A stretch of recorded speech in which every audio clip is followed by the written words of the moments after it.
வணக்கம். வாழ்க வளமுடன். சில நாட்களுக்கு முன்பு சென்று வந்த பெருமாள் மலை, அதை தான் இப்போ நம்ம திருக்கோயில் தரிசனத்தில் பார்க்க போகிறோம். இந்த ஆலயத்தோட தல வரலாறுன்னு பார்த்தோம்னா, கல்லணையை கட்டிய கரிகால் சோழன், அதாவது கரிகால் சோழ பெருவளத்தான்னு சொல்லுவாங்க, அவரோட பேரன். அப்போ சோழர்கள் ரொம்ப பெரிய செல்வாக்கோடு இல்லை, சிறு மன்னர்களாக இருந்த காலகட்டங்கள். அந்த கரிகால் சோழனோட பேரனோட ஆட்சி காலத்தில் இந்த கோயில் கட்டப்பட்டதாக சொல்கிறாங்க. அப்போ அந்த ராஜாவுக்கு குருவாக இருந்தவரோட அருளாசிப்படி சோழ தேசத்துக்கு உட்பட்ட இந்த பகுதியில் வேங்கடவனை, அதாவது வெங்கடாஜலபதி, திருப்பதி வெங்கடாஜலபதியை நினைத்து மன்னன் தவம் இருந்தான்.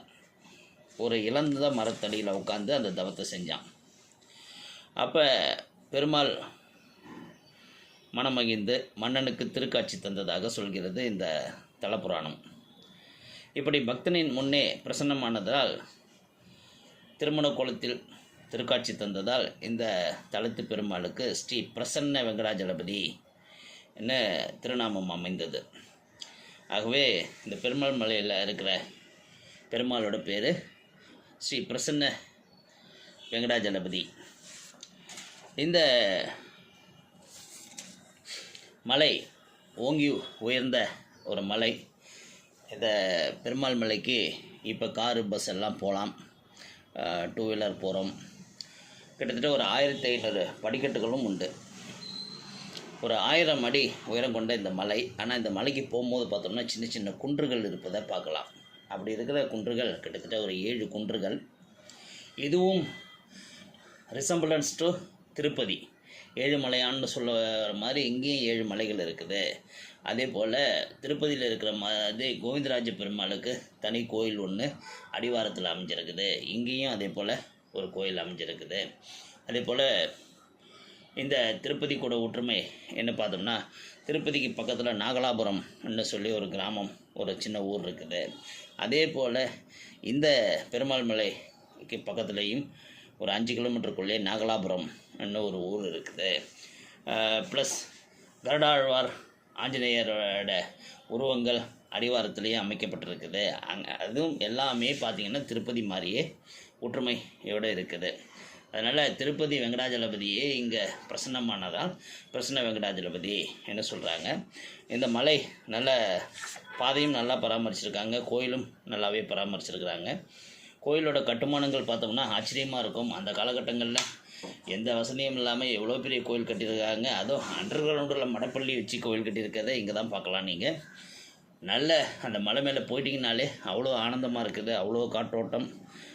ரொம்ப பெரிய கோயில். இந்த கோயிலில் திருமண கோலத்தில் ஸ்ரீதேவி பூதேவி சமேதராக காட்சியளிப்பதால் இங்கே திருமணத்தடை, இங்கே வந்து தரிசிப்பவர்களுக்கு திருமணத்தடை நீங்குன்னு சொல்கிறாங்க. அதுவும் இல்லாமல் கஷ்டம்னு வர்றவங்களுக்கு எல்லா கஷ்டங்களும் தீருதுன்னு சொல்கிறாங்க. 9 சனிக்கிழமை தொடர்ந்து வந்து இங்கு பிரார்த்தனை செய்பவர்களுக்கு நினைத்தது நடக்கும் என்று சொல்கிறாங்க. ஒரு அருமையான பெருமாள் கோயில். திருச்சியிலேருந்து ஒரு பக்கம், பெரம்பலூர்லேருந்து ஒரு 30-35 கிலோமீட்டருக்குள்ளேயே இருக்குது. துறையூர்லேருந்து ஒரு 3 கிலோமீட்டரில் இருக்குது. இது அந்த பெருமாள் கோயிலை பற்றி சொல்லணும்னா,